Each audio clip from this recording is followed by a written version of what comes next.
O'ng qanotdan oldinga boryapmiz. Ajoyib pas. Sodiqov jarima maydoniga yaqinlashyapti.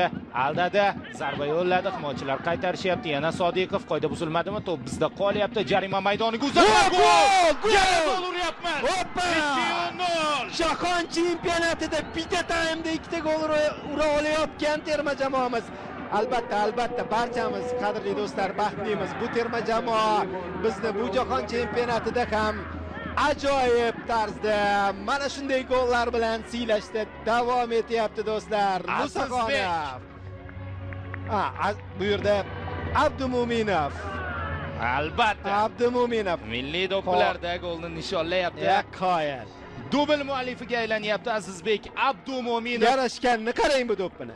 Bu zarba ham yomon chiqmadi. To'xtatmasdan jarima maydoniga kelgan to'pni to'rga joylab qo'yapti. Yana qaytarib berildi to'p egasiga.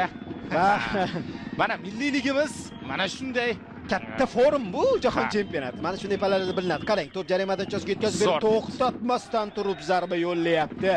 Azizbek Abdumo'minov mana u nimaga start tarkibda maydonda, nimaga u asosiy tarkibda, asosiy hujumchi bo'lib o'ynayapti do'stlar.